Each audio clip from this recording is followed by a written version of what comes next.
Bonjour Hervé, est-ce que tu peux nous donner tes premières impressions après la sortie du livre? Eh bien, écoute, l'impression elle est très très bonne. Une superbe collaboration avec Paulsen Guérin.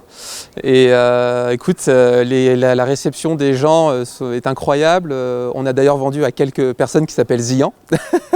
Donc le contact se fait super bien, les gens sont hyper réceptifs. Et puis très heureux de voir qu'on peut mener ce projet à bout avec mon ami Simon. C'est aussi ça la grande réussite. Ouais. Comment tu as écrit l'histoire? Écoute, c'est vraiment... déjà, c'était autour d'un pied pété chacun. En plus, je m'appelle Dupié. Et avec Simon, donc on était un peu frustrés. On était dans la rue principale de Cham, on regardait la Blétière et on s'est dit, c'est dommage que les petits oiseaux, ils veulent pas aller en montagne au lieu de picorer les miettes justement de la boulangerie où on était. Et j'ai commencé à écrire une histoire. Simon, avec son talent, a commencé à poser quelques dessins. Et son emblème, c'est un petit oiseau. Et donc ça a facilité les choses et ça a fait que l'histoire a pris forme. Guérin est vite quand même rentré dans le jeu et ça donne ce beau livre aujourd'hui. Comment se passe ta collaboration avec Simon? Comment ça s'articule? Ça s'articule qu'il y a une superbe alchimie. Souvent je posais les premières lignes, on pensait à quelques animaux pour accompagner Zian dans ses aventures pittoresques. Et puis à partir de là, Simon lui mettait son trait d'ailleurs qui est assez incroyable puisque lui il dessine tout en un coup quoi. Et moi derrière j'alimentais aussi par les blagues qui nous venaient quand on était en montagne ou quand on essayait aussi un petit peu de sortir de la feuille et du papier. Et ça a fait vraiment que ça a pris forme assez naturellement et puis super bien bonifié avec l'équipe Guérin. Donc je tiens évidemment à remercier Stéphanie aussi pour son travail. Le lien de Zian avec Chamonix. Écoute Zian, alors évidemment il y a la référence à Premier de Cordée, mais il y a aussi et surtout nos passions avec Simon, notre passion commune pour la montagne. Alors pour lui c'est plus le ski et pour moi plus l'alpinisme et l'escalade.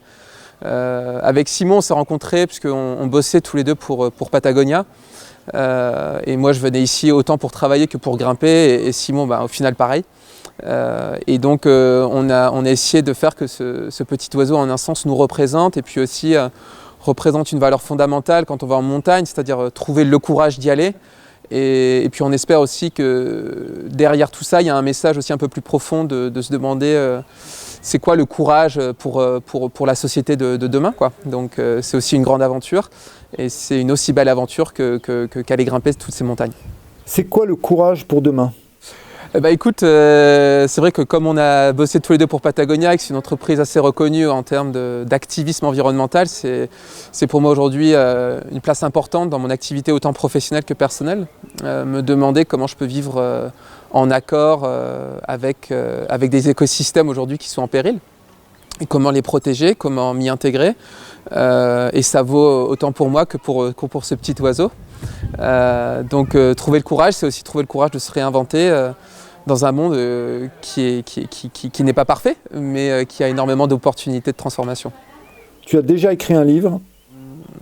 J'ai écrit un livre, j'ai marché 1 an en Amérique latine avec un pote, on a traversé quelques grandes parties de l'Amérique latine, 7500 km à pied. Donc en gros on a suivi pas mal de déserts et la cordillère des Andes.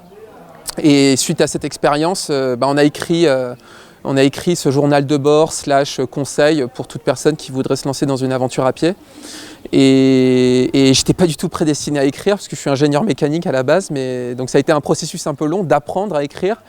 Et ça m'a énormément servi pour ce bouquin puisque j'avais déjà quand même quelques automatismes pour écrire un peu plus correctement, on va dire. Et la suite des aventures de Zian? Ouais, elle a beaucoup mûri déjà dans nos têtes. Je pense que Zian, si je devais le résumer en une phrase aujourd'hui, Zian c'est un explorateur du monde de demain qu'il souhaite construire dès aujourd'hui. Et donc c'est un explorateur autant de nos montagnes, de nos océans, de nos rivières.